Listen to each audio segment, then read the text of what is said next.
right? And working from Microsoft and getting support from Microsoft, it really helped us out. It actually made the team financially better. I'm glad it helped. I'm really With the happy. help of yours, and then the help of you gathering some funds from other alumni, and you coordinated that, and I thank you. Yeah, no problem. We have a lot of alumni at Microsoft now, so even more support, right? Yeah, It's you're really the great. main recruit. Well, you're the recruiter for I all these. pretty much am, yeah. I don't know how we got so many STEM people at Microsoft, but we have like 4 now, I think. Wow, including you or not including you? Including me. So it's me, Ayush, Byron, and well, Sean's going to be coming in. Peter's in right now. So we have 4, and we're going to have 5 next year. Wow. Very good. Nice. Big cohort. Yep. When did you graduate? What year did you graduate? I graduated Oxford in 2013. I graduated Berkeley in 2017. So Ayush doing software or Ayush doing mechanical engineering? Ayush is a program manager at Microsoft, so he helps out with the Windows planning. Wow. Yeah, you missed his talk last Saturday. week. Oh, Yeah. I missed that. Yeah. It was a good presentation. I learned a lot from it. Nice. Yeah, me too. Yep. Okay. Cool. Okay. So I can just get started now. Yes. So let me just start presenting. Chrome tab and this. Great. Can everybody see my screen? Yes. Yes. Awesome. Well, thanks everybody for joining in. And thanks, Mr. Peralta, for the great introduction. I'm really glad to be here on this Saturday morning. So thanks for joining me on this amazing journey. First, I want to let you know that everybody please feel free to just ask questions whenever. I don't mind if you just unmute yourself and jump in and just ask any questions. Please feel free to do so at all. But hello, everybody. My name is Kevin, as you must know already. Just an overview of what I'm going to be talking about today. First, I'm just going to introduce myself again, and I'm going to tell you about my journey to college, and then my life after undergrad and starting out in Microsoft. And then I'm going to finish off with some overview about life as a software engineer and what it's like as a software engineer. So without further ado, let's go ahead and introduce myself. Mr. Peralta already did a great job in introducing me, but just to reiterate, I'm a software engineer at Microsoft, specifically on the Microsoft Azure team. So if you were at Ayush's presentation last week, he talked about being a program manager at Windows. But I'm on the Azure side, so we're a little different, but we're still really close in terms of like the different departments and the physical location. If we weren't in COVID, he's down in La Palma right now, but I'm up here in Seattle, so it's a lot different, but we're making do. In Seattle, I'm also a mentor for an FRC team locally, Team 7461 Sushi Squad, and we're just trying to get started right now for the 2020 competitions. Our rookie year was in 2018, and I've been with the team for about a year now, so it's been pretty awesome. And where I've been in the past was like I said, I graduated Oxford in the class of 2013, and I graduated UC Berkeley from the class of 2017. And you can see a couple of the people that I went to Oxford and Berkeley with. I don't know if you guys know, but there's Carlin and there's Oric in these pictures. They're also both STEM alumni and Oxford alumni. So first, I wanted to talk about my route to undergrad and exactly what I did to get to Berkeley. I had a bit of an untraditional route because I actually went to community college first for 2 years, and I wanted to spend some time to talk about my experience and just reflect on it and talk about the lessons I learned from it. So first, I want to start out by just talking about my life at Oxford. As you might know, I helped kickstart a couple of the robotics programs at Oxford. I was one of the first members of the robotics team when we started doing VEX, and that's when I first met Mr. Wright and Mr. Peralta. That was 11 years ago, I think. So really great times. It's been a really long time. Besides all of that, I also helped out with a lot of the behind the scenes tech stuff at Oxford. So things like OATV, I'm not sure if those still exist, like the morning announcements and all that, and also tech crew. So we would always set up right before like rallies and things like that. So yeah, that's what I was doing at Oxford.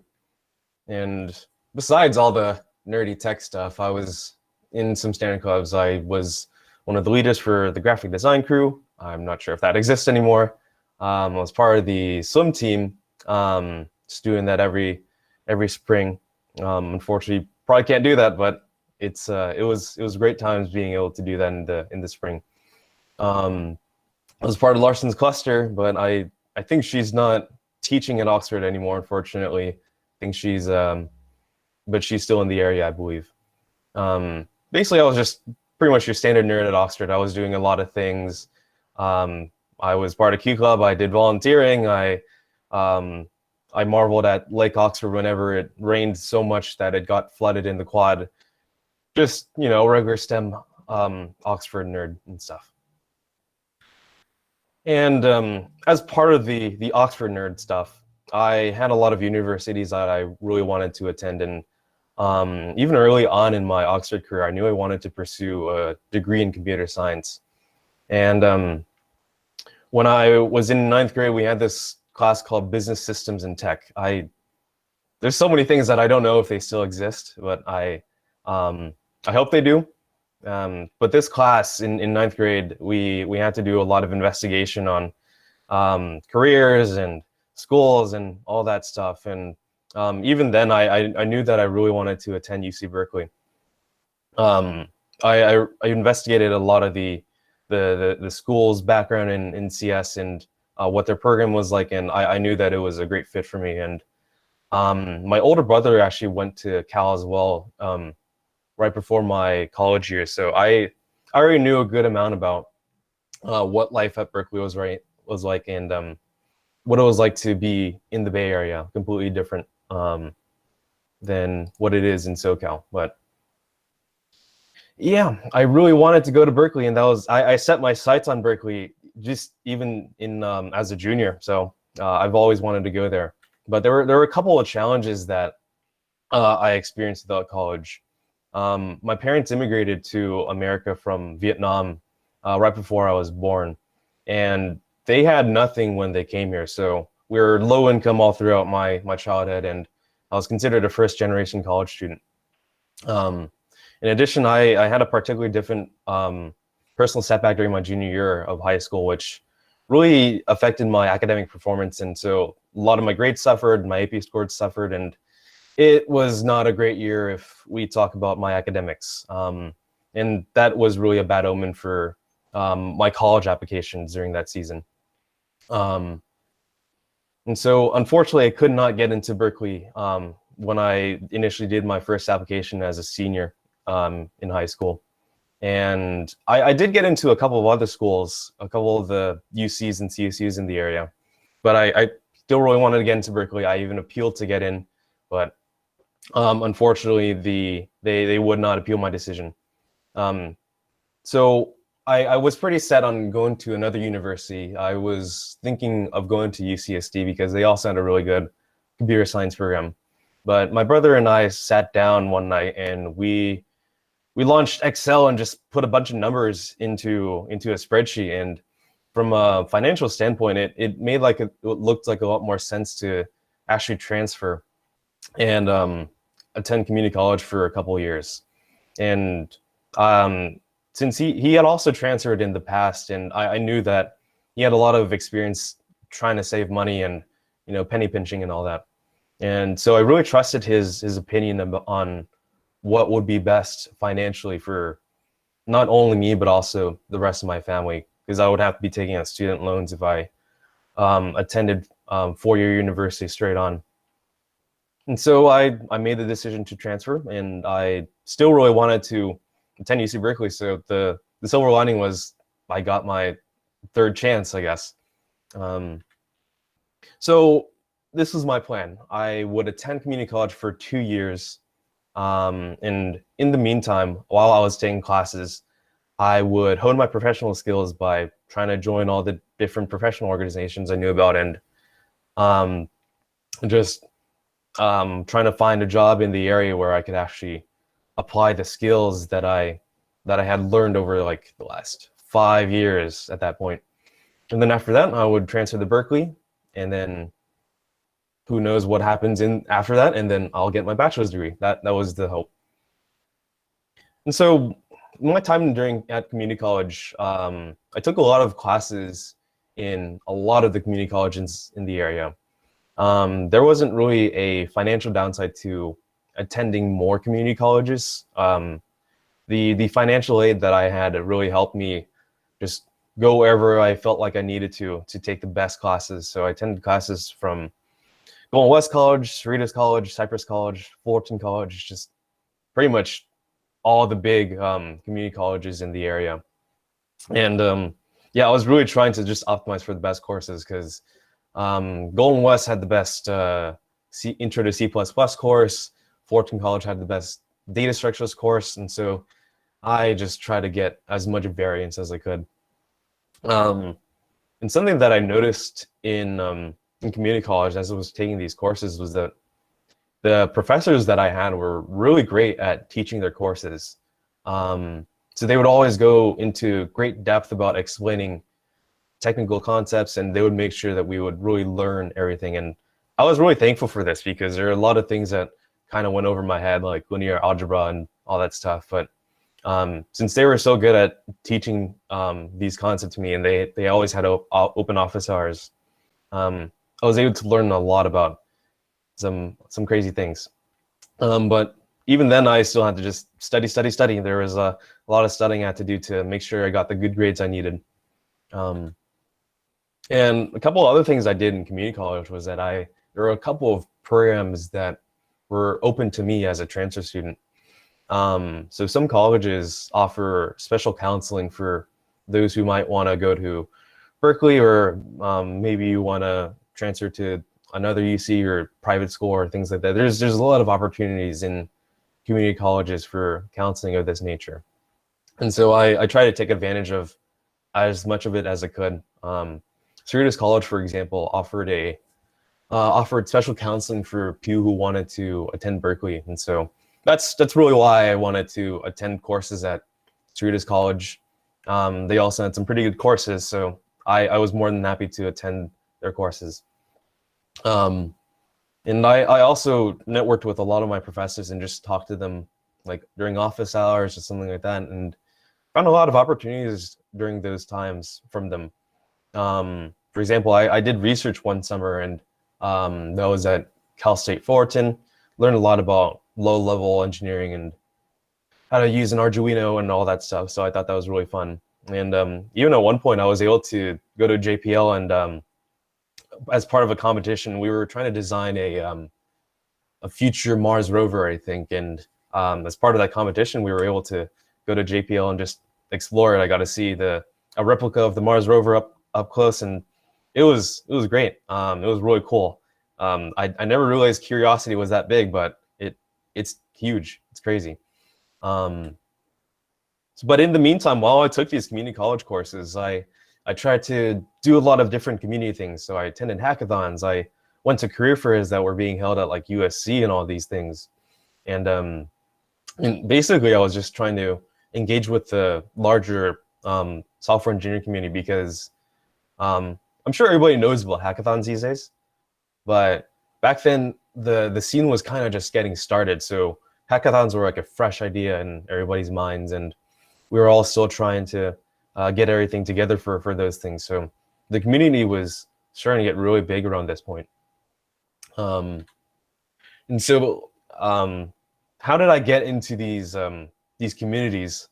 Well, nowadays there's a lot of tools that people can use to find the right communities that they really want to be engaged with. So I think it's really important for people to just keep a pulse on whatever community they're interested in, whether it's tech, whether it's like music, whatever. There's always a lot of communities out there on like Reddit, YouTube, Facebook, whatever. There's so many great places to hear about the things that are going on right now. And that's exactly what I did. So in the screenshot below that you have, you'll see that I have this little community just kind of so that I can see what's going on in like the server space and what people are doing in their free time when it comes to servers. And I think one of the biggest groups that I joined during this time was Hackathon Hackers. And there's a lot of groups that are related to this. So they have things like coding interview, and they review your resume. It's a really helpful group, and I learned a lot from this group during this time. And how I found out about this was just somebody was talking about it, and I decided to just search more information about it. And so I found all these Facebook groups, and I just spammed a join request to all of them because why not? There is no downside for me to just press join on all of these. And what I did during that time was I also just tried to furiously Google everything that I could about career fairs and whatever was going on. So through this, I was able to find out about like USC Startup Career Fair and a couple of career fairs happening elsewhere and all the hackathons that were going on. And so I think an important thing to have is really just the ability to Google things, because once you're able to Google things, you can just find all the information you need. And even if you're just absorbing information and not actively asking questions about it, you still learn a lot just by furiously Googling and finding all these resources out there for you. And another thing I was doing in those times that I was taking those classes was that I was trying to find jobs and so that I can get experience with software engineering. Eventually I became the lead web developer at a small signage company in Irvine because they really wanted to revamp their website, and I was really glad that I was able to take a lead on that. So it was really nice. But I was able to find all of these professional experiences by, for the most part, leveraging my network. I'm really glad that I had the network that I had, that I could just reach out to and ask if they had jobs or something available for me. So I found work as a math tutor thanks to Mr. Alcala. He just mentioned to me one day that he knew a couple of people who needed tutoring in AP Calc or something, and I took up the opportunity and I was able to earn a lot of money that way. That was really nice. And I also had some friends who were looking for developers for some startup ideas. They never really went off the ground, but it was just a good way for me to just apply the skills that I had learned in web development and all that stuff. And so that on the right there, that's a miniature version of the Curiosity rover. But it's really nice to have mentors who work at NASA, JPL, and Boeing with you. It's important to make sure to connect with them and see what how you can help them and how they can help you. And so my first real work experience in an office setting was I got it by asking one of my friends about open positions at her workplace, because I was dropping her off at one day in Irvine. And so I made sure to pass along my business card and talk to her if there was anything that she was looking for. And they had me start pretty much in a few weeks. So that was really, really awesome experience. And so I first started out doing Adobe Illustrator work and just machine shop work and nothing really tech related. But it was experience, and I was happy to get it. I learned a lot about Illustrator during that time, and also how machining worked. We had this giant router that we had to work with. So that was some pretty good experience. And so after doing all this, I started applying to Berkeley in fall of 2014. And this was pretty much the same application process, but things were a lot different this time. I knew better on how to write a meaningful personal statement, and I got a great amount of help from some of the people that I had met in college. And so I had the help of a lot of the college counselors who specialized in Berkeley applications. So I was really thankful to have that help, and I made sure to reach out as much as I could to them. And so during this time, I just applied furiously to a lot of different colleges, but in March of 2015, I got the news that I was accepted, and I was really happy that I did. And I also got into a couple of other UCs in the area. And so I had to seriously think about some other schools in the area, because I wanted to see if I should stay local, stay in SoCal, or I should move out and live elsewhere, like in San Diego or the Bay Area or something like that. In my mind, I kind of already knew that I was kind of set to go to Berkeley. So I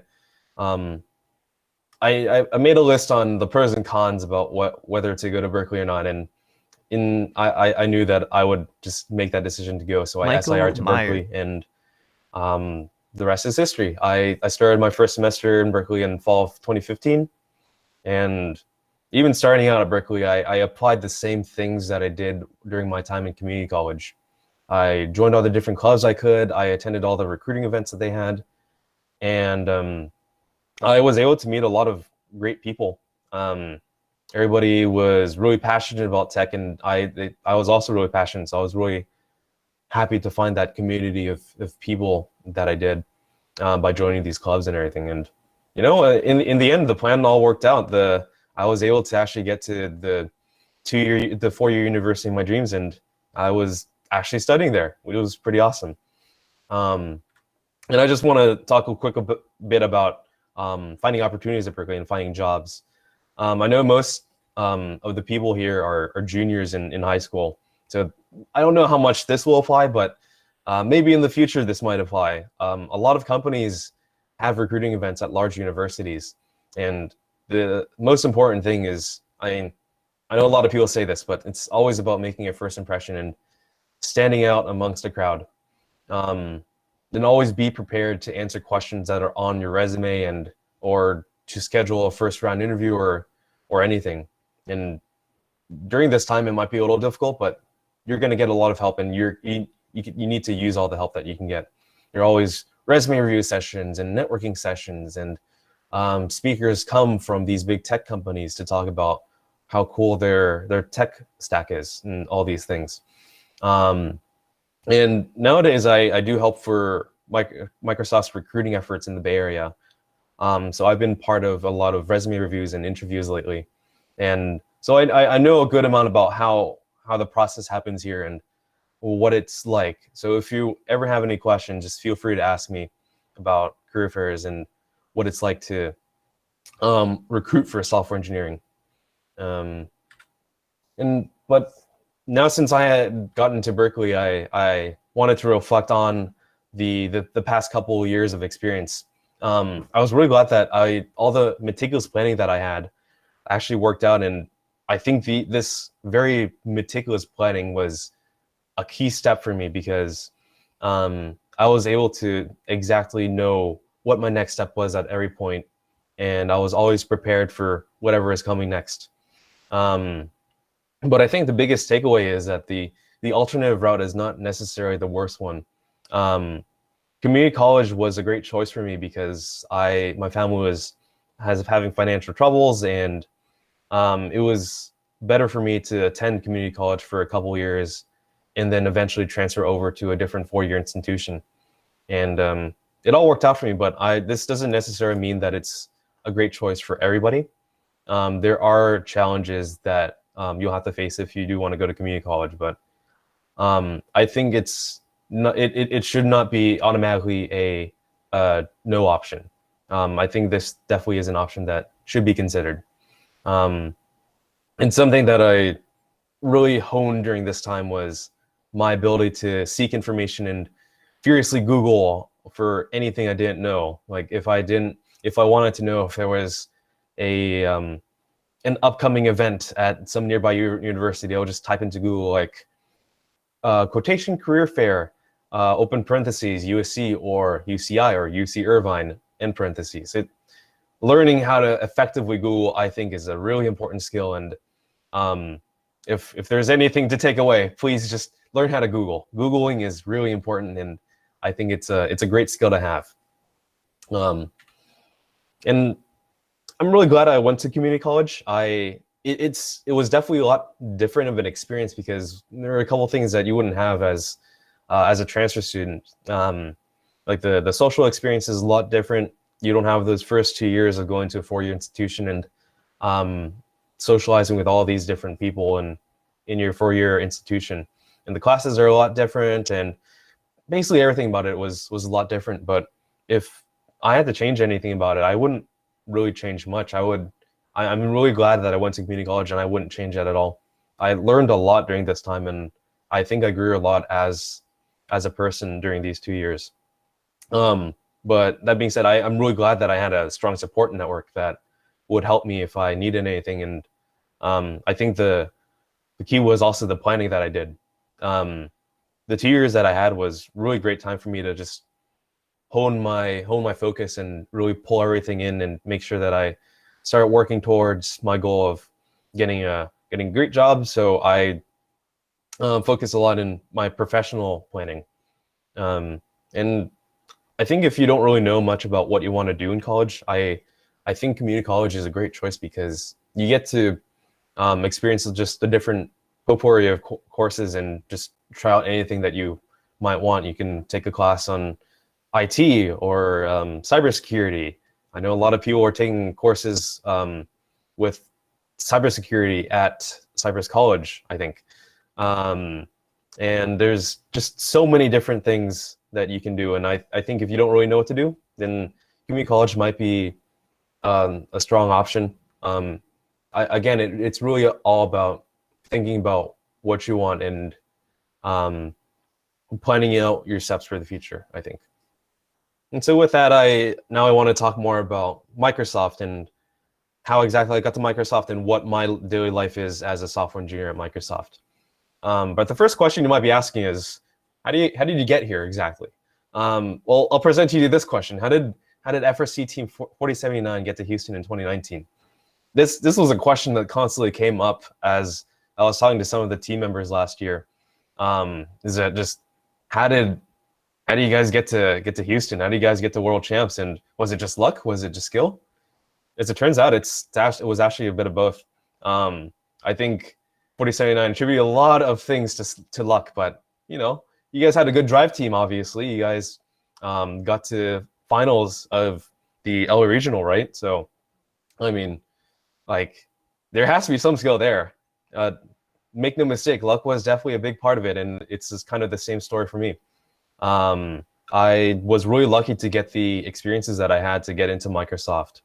I initially started by talking to a Microsoft recruiter at a career fair in Berkeley, and right then we scheduled a first round interview, and then soon after I was able to get an internship with Microsoft in summer of 2016, and that was a lot of fun. And being able to go here to Seattle and experience what it's like here in Seattle. And yeah, see, drive team was insanely good that year. Exactly. I love that acronym. But yeah, I'm really glad that I was able to get that experience to go to Microsoft. And I joined Microsoft as a full-time engineer in summer of 2017.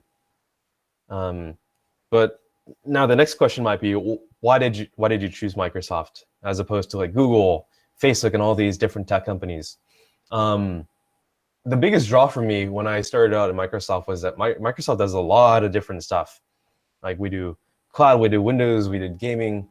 And when I initially talked to that career fair recruiter, I told him about how I really wanted to work in Windows and how I had always used Windows, even though I wasn't using Windows at that time. But it was really cool to see that there is just so many different things that Microsoft does, and that there's a lot of internal mobility at Microsoft, going to different teams and all that. And plus, Seattle is just really cool. There's a lot of great things to do here. It is cloudy, to be fair, but it's not too bad once you get used to it. I personally really like the rain, and so I like being here for 6 months out of the year, even though it's dark and rainy. But the great thing about it is that there's a lot to do within driving distance. Every direction you go to, there's things to do.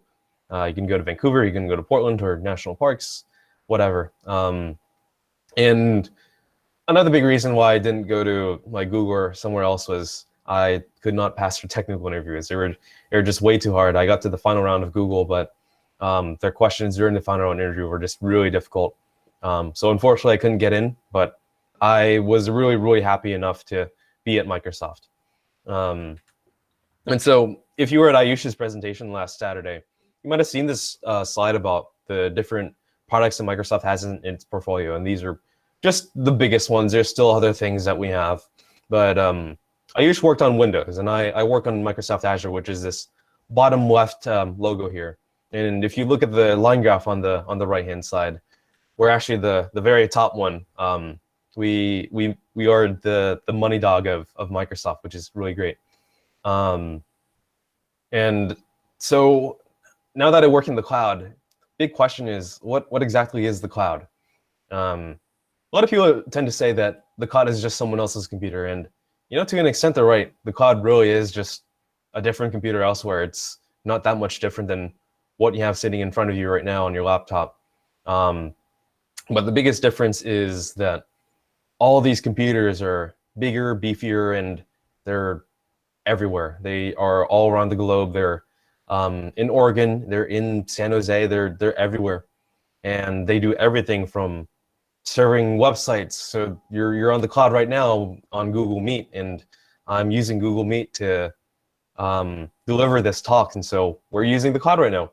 And in addition to that, the cloud serves also for computations. Like if you want to do some heavy numbers crunching or machine learning and those things, you'll have to use a lot of the cloud. You might have a talk next week about somebody who uses the cloud a lot to do machine learning. And so this is really what the cloud is. It's this mysterious blob of computers sitting somewhere that does a lot of different things. It's really vague, but that's really what it is at the end of the day. And so what is it that I do at Microsoft? I'm a software engineer at the Azure Portal team at Microsoft, and I focus a lot on the back end of the Azure Portal and also the infrastructure. We carry a DevOps mindset with us every day, and we make sure to have a clean DevOps pipeline. But I just said a lot of gibberish there.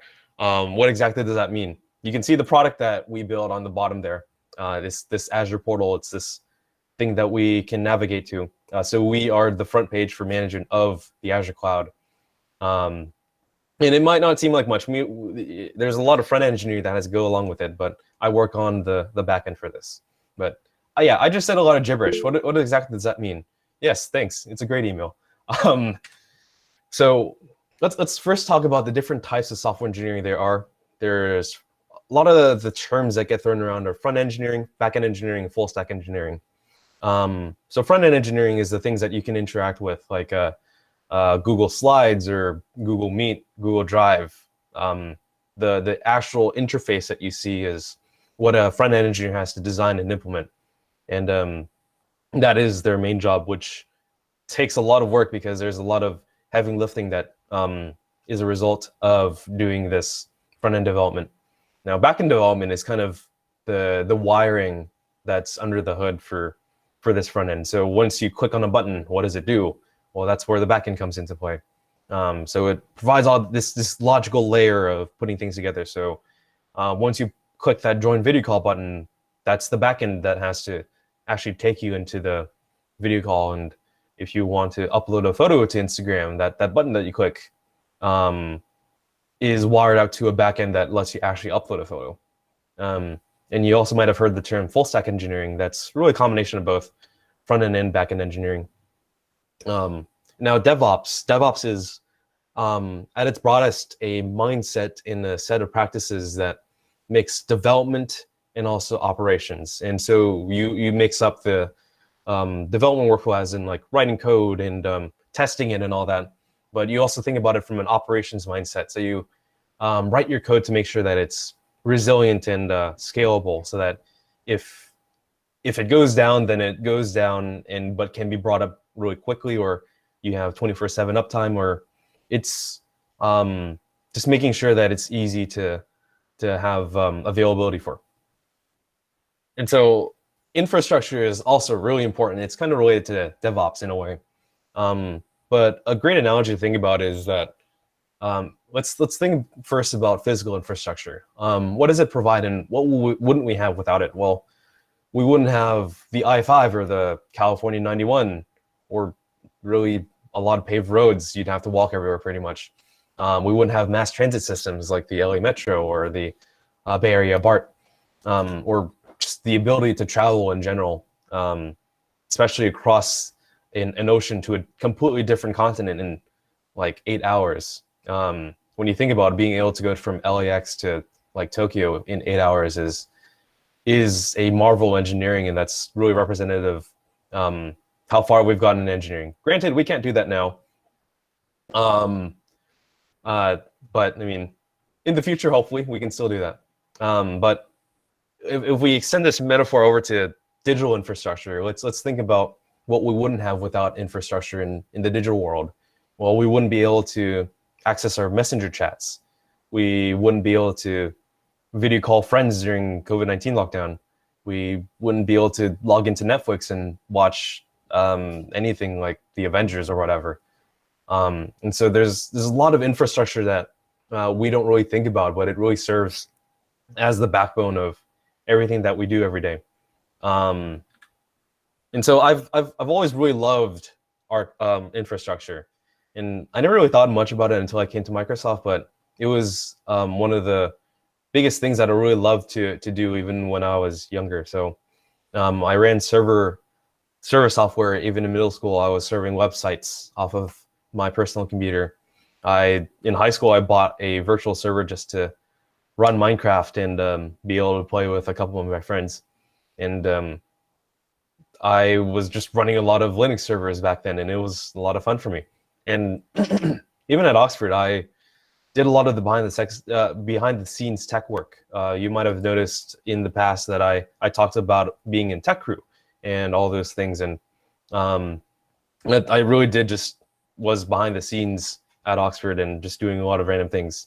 And so I really love doing networking, Linux, and just tech stuff in general in the background. And when I came to Microsoft, one of the first projects that I did was I migrated one of our code bases over to Git, one of the big version control systems that we have. And it was a lot of fun for me. It might seem pretty mundane just to migrate something to Git, but I mean, it was surprisingly fun for me. And before that, I was doing front end, but it was a lot of fun to just be doing this infrastructure work. And so nowadays, I still continue to do this infrastructure work, and I spend a lot of my free time playing with things like Kubernetes, Docker, and all these special containerization softwares. And so on the right-hand side, you can see a picture of my little server corner. It's sitting right next to me, and it's doing a lot of the heavy lifting that I do. I like to have in my daily life. Like it holds all my files. It notifies me of whenever something important happens. It's a nice little server corner. I'm really proud of it. But the biggest thing about infrastructure that we don't really talk much about is that it's pretty invisible. A common saying is nobody notices what I do until I don't do it, and it's true. The best best infrastructure is the infrastructure that nobody really talks about. But once it breaks, then people complain about it. Once Microsoft or Cloudflare goes down, then you'll see all these people on Twitter talk about why is Azure down? Why is Cloudflare down? Why is my DNS query not working? But it's unfortunate, but I mean, it's very foundational work, obviously, and I find it a lot of fun. It's really fun to be able to do things that are the very core of the internet, and I think that's a lot of fun. And yes, it is always DNS. And so the question might be, what exactly do I do? I was a little vague on what I do at Microsoft, because I can't really talk too much about the specifics of what I do. But I run a backend service that's written in TypeScript and run on Node. And this is mostly a content delivery mechanism for the Azure portal. We call it internally the hosting service. But this is really a backend service that helps us deliver a lot of the important content to our customers. And I manage the infrastructure for the service, which means thinking a lot about the virtual machines and the deployments for this and a lot of that stuff. These are a couple of screenshots of the things that I would be doing at work. That bottom right-hand corner is not Microsoft code. It's my own code, but it's pretty similar to what I would do at work. And so you might be asking what my day-to-day is. So I start out usually at 10 a.m. And so I log into Teams in the morning. I just look over my email. I look at my small work items, and it's just the start of my day. I'll be having my coffee or something like that. And then at 11:30, we have something called stand-up. This is where we come together. My whole team comes together. We all talk about what we're working on, what we're blocked on, and what we're hoping to get accomplished for the rest of the day. And after that, I go right into lunch. And lunchtime is an hour. I spend this time just making something quick and eating it, obviously. And after that, I'll be working on some pretty heavy things. So there's a lot of things like data analysis. So I spend a lot of my time reading logs on bugs and making sure that if we do have a big bug, then I make sure that we know why it happened and that we can reproduce it. I also write a lot of code during this time, but there's also a lot of meetings. So we always jump into Teams, have a meeting, and talk for 30 minutes to an hour about how to exactly write code, the architecture behind writing code, and just working with other people during this time. After 5, that's when a lot of people's work hours end. So 5 to 6 for me is really focused work time when I can focus on my own thing and write my own code or do a lot of investigation. And yeah, that's really what I do. This is my 10 to 6 day. Nothing's really changed much since COVID, but everything's just on Teams now. So we don't have any in-person meetings anymore. We just click a button that says join meeting or something on Teams, and it's really what it is. It's a pretty straightforward day. If you were at last week's presentation when I used to talk about being a PM, it's for him, there's a lot of things that are pulling him in each way, but for engineers, there's always a lot of just core thinking, and there's not really jumping around to different things. There's just, you think about only a few things, which is pretty nice. But let's talk quickly about the infrastructure for a potential product. So I can't talk much about the specifics of my product, unfortunately, but I thought it might be cool to talk about what the infrastructure for Google Meet might look like.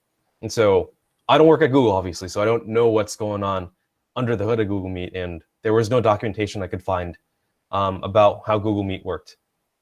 But my guess is that if I were to architect Google Meet, first my voice, my video, and my screen are being sent to the Google servers in a stream, and then the Google servers will handle the compression and the delivery to everybody on the call right now. So all of you are just being connected straight from a Google server. And there are a couple of services in the back in Google that kind of hold this all together. So there are things like presence and making sure who's in this call, recording the chat logs, and if you have captions turned on, then captioning, and things like that. And so this might be a diagram that I might draw if I were to be asked about how to exactly to architect Google Meet. And so I connect to the core servers at in Seattle that Google has, and then all that data gets sent down the pipeline to their main servers in, I don't know, Oregon or something. And we have a couple of these services that play into each other. So there's the voice and video service, there's the chat service, there's the presence service, and these are all interconnected, but these all serve very different purposes. These are what we would call microservices in software engineering.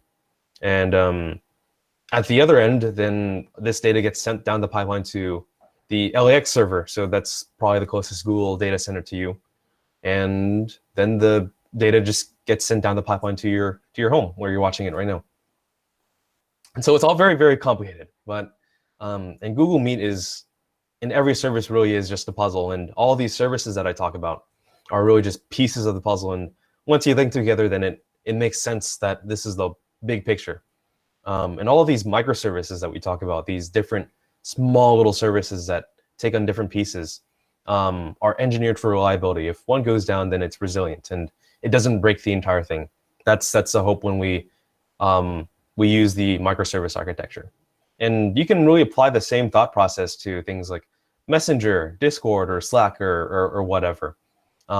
This is really the same thing that happens everywhere. There's a lot of standard design procedures. But now that that's out of the way, I wanted to bring it back full circle and just talk about the core lessons that I want to deliver today, since we're running out of time. But first is that the alternate route is not necessarily the worst one. Like we talked about before, going to community college isn't necessarily a bad choice, and it was great for me because I was strapped for cash, and I needed to make sure that I wouldn't be bankrupting my family totally by going to college. And by going to community college, I was able to hone a lot of the other skills that I needed to focus on, and I learned a lot during that time. So I think this route was a great one that I took, and I wouldn't take it back. Without that experience, I don't know if I'd be sitting right here in my apartment in Seattle talking to you all.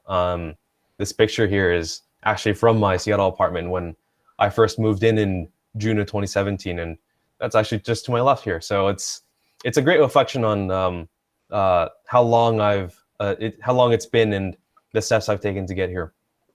And the second lesson I want to everybody take home is also that behind the scenes tech work is invisible, but can also be rewarding. This really applies to basically everything.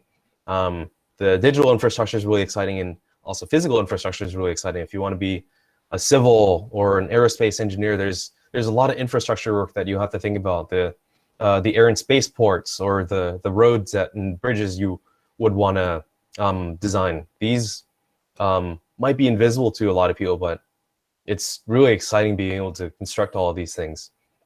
And it's also really rewarding, in my opinion. And that's really it. And what you should do now, if I had to say what you should do now, be leverage your network. I know this is said a lot, and it's said basically in every presentation, but it's really an important point that I think deserves being drilled down into. And just connecting with people and talking and reaching out to those who might have something you need. And another thing is, if you don't really know what to do, that's fine, because there's a lot of opportunities out there to figure out what exactly you want to do. Now, this audience mostly includes STEM people, so you probably already have a good idea of what you want to do, and that's awesome. Not everybody figures out what they want to do until even in undergrad. So if you already know what to do, then the more the better. And always consider your options and experiment and try different things.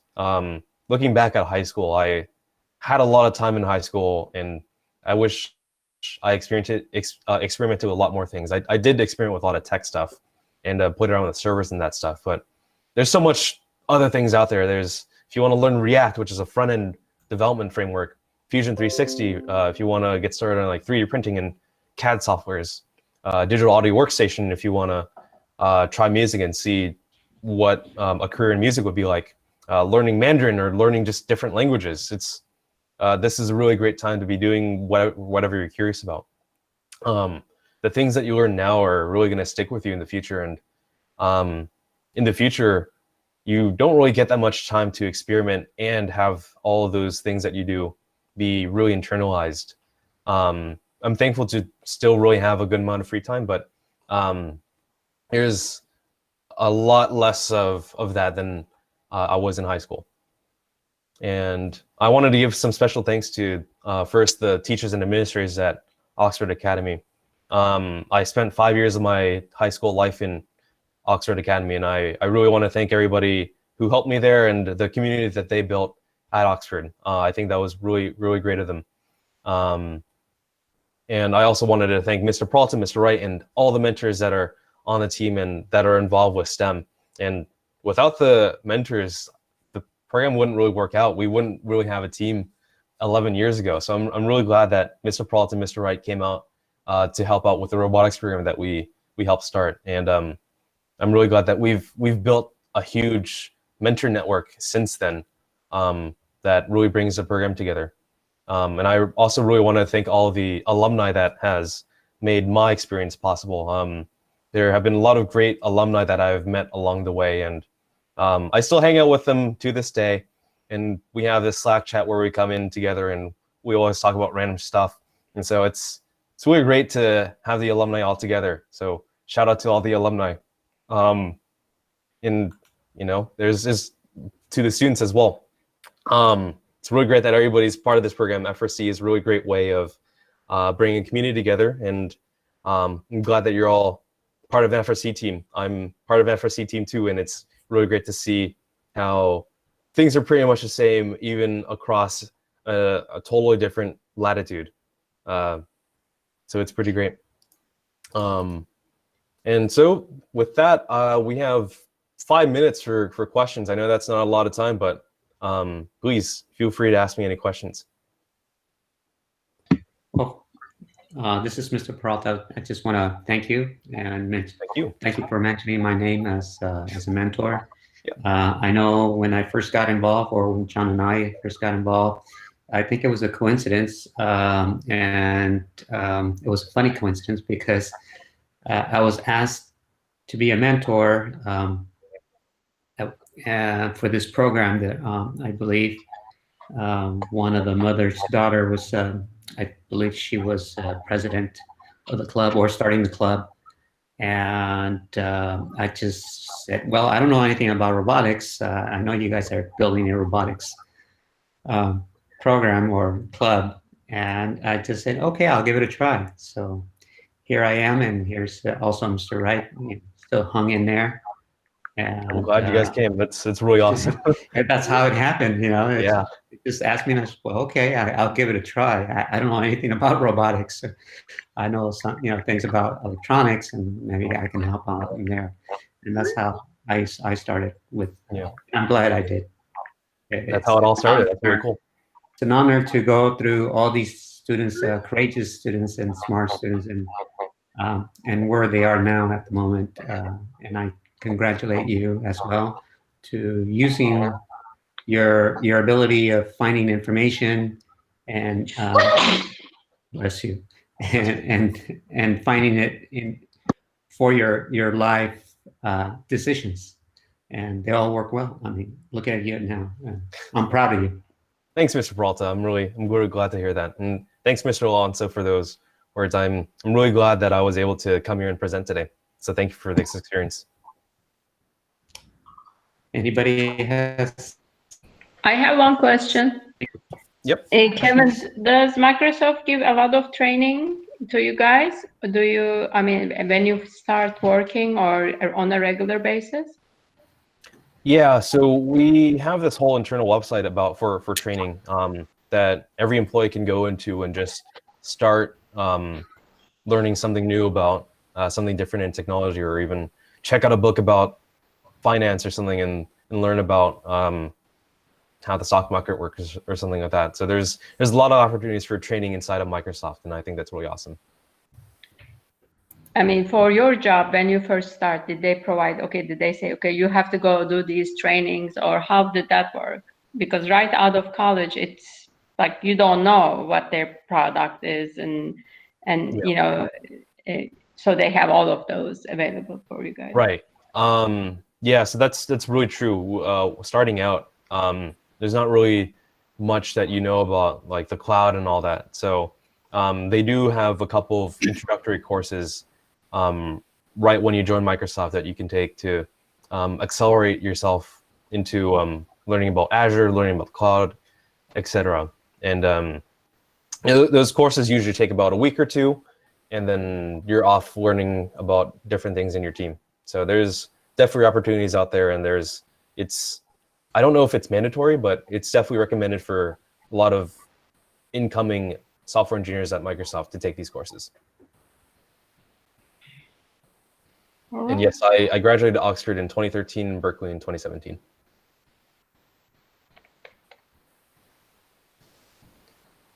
Question was, did I get started into backend because it just seemed more interesting than the other parts?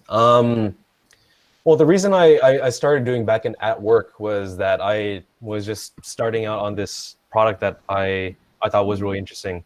In general, if I want to talk about my process of getting into software engineering, then I did a lot of things when I was younger to make like websites and things like that. So the very first big programming project I did was I made a website for myself and all of my friends, and so that was a combination of like front end and back end engineering, and I think that was a very instrumental process for me because I learned a lot about what it takes to bring a website together with like CSS and getting a backend together with PHP. It was really different times when we had to use PHP, but it just was really interesting for me to start a website, and the first thing I did was search on Google how to make a website. So the opportunities are out there on Google. Just Google it. And if you have any questions on how to get started about into web development, just let me know. My email is on the screen, and I can definitely help you and guide you somewhere. Another question that Brandon asked is, do you think you'll stay at Microsoft in the long term, or do you think you'll explore other opportunities? What I really like about Microsoft is that it's a really nice job because it lets you have the work-life balance that you want, and also it provides a lot of nice benefits, the great healthcare and everything, and those are things you really look for when you're when you're starting out at a workplace. And so I think Microsoft is a great place to stay. I don't see I'm not gonna exclude the possibility of getting other opportunities, like going to grad school or moving out somewhere else and finding another job. But for the time being, I'm perfectly happy being at Microsoft because it's a great place to be. Thanks for the question, Brandon. Any other questions? Yeah, I do. Might be funny or not, but how's the pay there? Do you like it? Is it very competitive compared to other companies? If we compare it to like Facebook and Google, it's a little lower, but the thing is with other companies, they do have a tendency to work you more. So given the benefits and the work-life balance at Microsoft, I think the pay is pretty competitive for what you get, and I'm really thankful to get this amount of money for having this work-life balance in the off time and being able to do things like this presentation on my Saturday. So I think the pay is definitely really competitive when it comes to software engineering, with everything considered. Yeah. Yep. Cool. Great. Thanks, everybody. My email is on the Thank you. screen. Please feel free to email me if you have any questions. And I think a lot of you know how to reach me through Slack, Discord, Messenger, whatever. Thank you so much, Kevin. I Thank you. appreciate all Thank this. you. Thank Enjoy the you. rest of the week.